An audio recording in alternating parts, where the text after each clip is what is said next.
जय गुरुदेव। भगवान राम अजेय रथ का वर्णन करने के बाद बतलाते हैं कि उसमें जुतने वाले घोड़े कैसे हों। बल विवेक दम परहित घोरे, क्षमा कृपा समता रजु जोरे। उस रथ में बल, विवेक, दम और परहित के 4 घोड़े जुते हैं तथा वे आपस में क्षमा, कृपा और समता की रस्सी से जुड़े हैं। एक घोड़ा बल का है तो दूसरा घोड़ा विवेक का। बल का उचित उपयोग करने के लिए विवेक आवश्यक है। बल शरीर का गुण है तथा विवेक बुद्धि का गुण है। शरीर है लेकिन बल नहीं तो युद्ध कैसे करेंगे। बल है लेकिन बल का उपयोग कैसे करें, इसका निर्धारण हमारा विवेक ही कर सकता है। बुद्धि की 3 शक्तियाँ शास्त्रों में लिखी गई हैं: स्मृत, विवेक तथा निर्णय। स्मृत बुद्धि का कोष है जिसमें जो भी मैंने किसी उपाय से जाना, सुनकर, देखकर, पढ़कर, स्पर्श कर जो भी ज्ञान प्राप्त हुआ, उस वस्तु का सारा इतिहास मेरी बुद्धि के स्मृत कोष में जमा है। विवेक का कार्य होता है स्मृति कोष से चुनकर कि इस समय क्या करना है, उचित होगा का निर्णय करना। जितना विवेक प्रखर होगा उतने ही निर्णय उचित होंगे। इसे एक उदाहरण से और स्पष्ट कर सकते हैं। महाभारत का युद्ध चल रहा था। भीष्म पितामह युद्ध का संचालन कर रहे थे। दुर्योधन ने एक कूटनीतिक चाल चली कि कैसे भी भीष्म पितामह को उत्तेजित किया जाए ताकि युद्ध में तीव्रता आवे। उसने भीष्म पितामह से कहा, पितामह, आपको पांडव अधिक प्रिय हैं, अतः आप अपनी पूर्ण क्षमता से युद्ध नहीं कर रहे हैं। आप मजबूरी में हमारा साथ दे रहे हो। आपका मन तो पांडवों के साथ ही है। भीष्म पितामह उत्तेजित हो गए और कहा कि ठीक है, कल एक पांडव वीर मारा जाएगा। अतः भीष्म पितामह ने अपने विवेक से अपने सैन्य बल को एक नए रूप में सजाया। उसे चक्रव्यूह का रूप दिया जिसे कोई भेद न सके। लेकिन बल से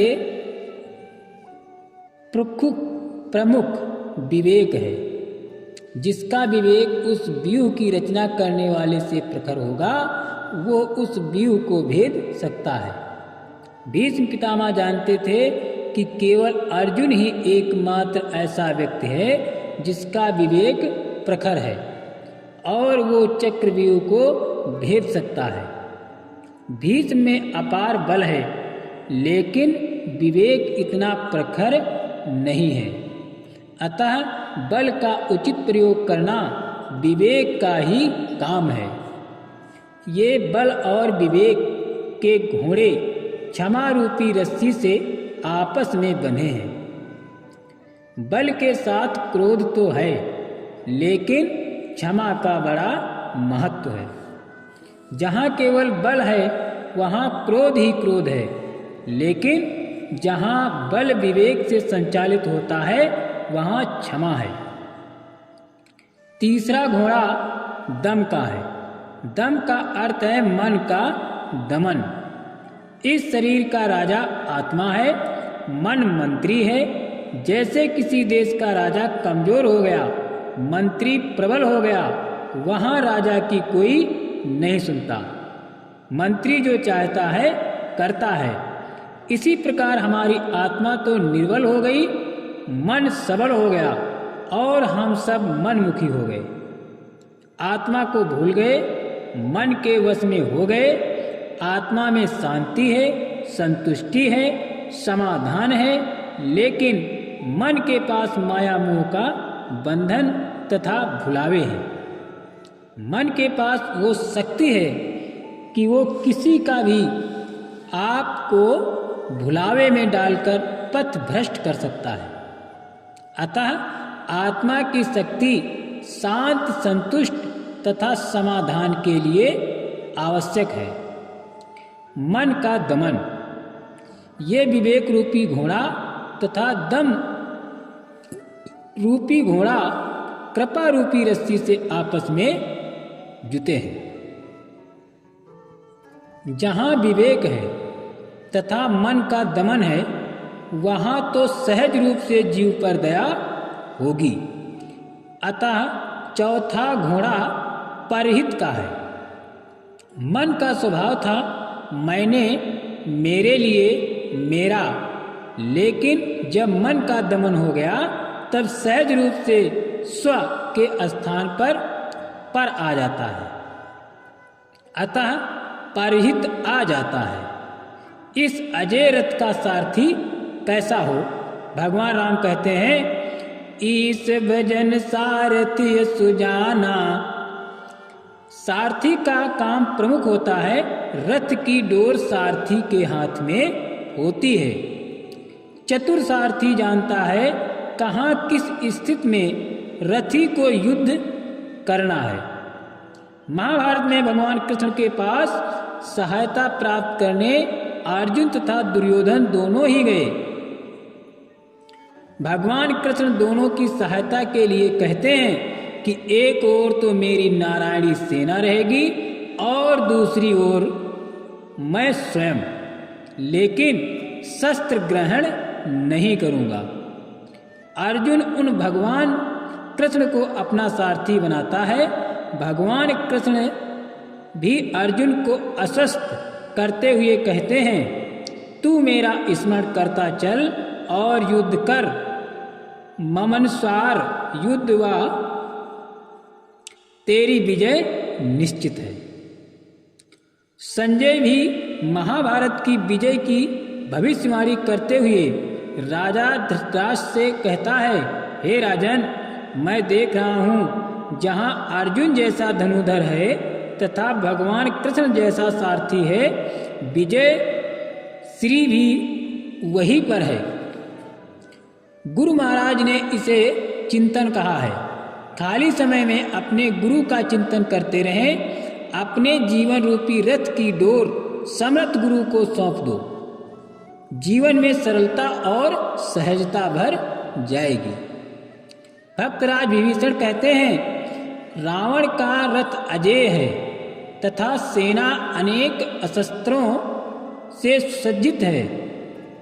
भगवान विभीषण को समझाते हैं, ये अस्त्र शस्त्र संसार के युद्ध में काम नहीं देते, बल्कि जिनके पास आत्मिक गुणों के अस्त्र और शस्त्र हैं, विजय उसी की होगी। जिसके पास विषयों से उपरमता की ढाल है तथा संतोष की तलवार है तथा आत्मविज्ञान का धनुष है, जिसका अचल और अमल मन तर्कस है तथा सम इंद्रियों का निग्रह तथा यम और नियम बाण हैं, शत्रु कहीं बाहर नहीं है। शत्रु सब आपके अंदर ही है। आपके मन में अनेकों विषय, काम, क्रोध, लोभ, मोहादि आपके शत्रु हैं। आप इन्हें अपना मित्र मानकर अपने में ही पाल रहे हैं। इन्हीं शत्रुओं के कारण आप दुखी हैं, अशांत हैं। जब आपका मन शांत होगा, बुद्धि में विवेक जागृत होगा, तब आप इन विषयों का यथार्थ स्वरूप देखेंगे।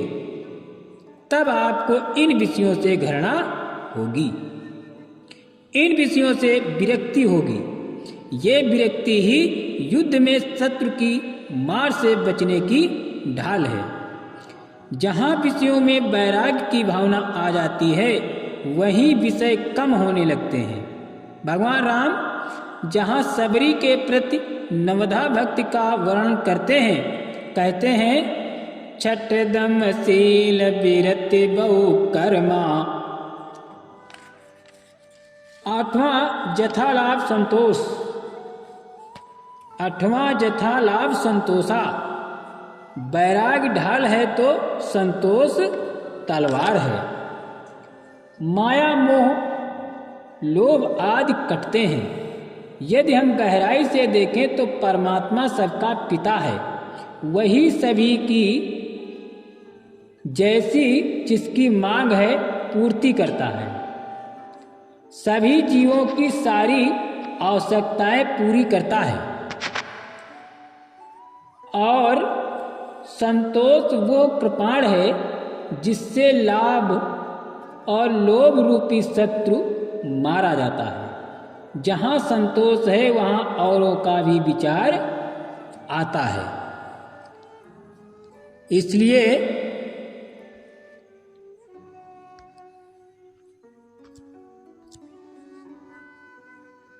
अर्थात औरों की कमी को पूरा करने अर्थात दान करने का विचार आता है। ये दान की भगवान ही शत्रु लोभादि पर प्रहार करने का पारस यानी परशु है। मेरी प्रतंभ्रा बुद्धि को मन और बुद्धि के शांत होने पर प्राप्त हुई वो शक्ति है। इस बुद्धि में प्रकट होता है आत्मविज्ञान धनुष है। इस आत्मज्ञान के धनुष पर ही यम और नियम के बाण चढ़ाकर हम अपने अंतर के शत्रुओं पर विजय प्राप्त कर सकते हैं। परंतु हमारे अंतर में छिपे शत्रु बहुत समय से अपना स्थान बनाए हुए हैं, अतः अत्यंत ही प्रबल है। उनके आघातों से बचने के लिए अपने गुरु में पूर्ण विश्वास ही कवच है। गुरु अभेद कवच है। जिन्हें अपने गुरु में पूरा विश्वास है वे अजेय हैं। पूर्ण समर्थ गुरु महाराज ने आत्मा के इन गुणों को अपने में प्रकट करने का एक अनुपम उपाय वो साधना दी। साधना के द्वारा गुरु की शक्ति हमारे अंदर भरती जाती है और सहज में ये गुण हमसे विकसित होते जाते हैं। कोई भी मनुष्य सहज से इन गुणों को अपने में प्रकट नहीं कर सकता। ये तो गुरु की कृपा से सहज से प्रकट हो जाते हैं। गुरु हर व्यक्ति के अंदर है, लेकिन इन विषय रूपी शत्रुओं ने अधिकार कर लिया है। गुरु की कृपा ही एकमात्र अवलंब है। इन शत्रुओं का विनाश हो जाएगा तो आपसे सरलता सहजता आ जाएगी। शत्रु बाहर नहीं है। जैसे एक बालक जिसमें सरलता और सहजता है, उसका संसार में कोई शत्रु नहीं है। बालक किसी का हो, सभी उससे स्नेह करते हैं। इसी प्रकार गुरु कृपा से आपके अंदर के शत्रु परास्त हो जाएं तो बालक समान आपका भी कोई शत्रु नहीं होगा। सभी आपका सम्मान करेंगे। जय गुरुदेव।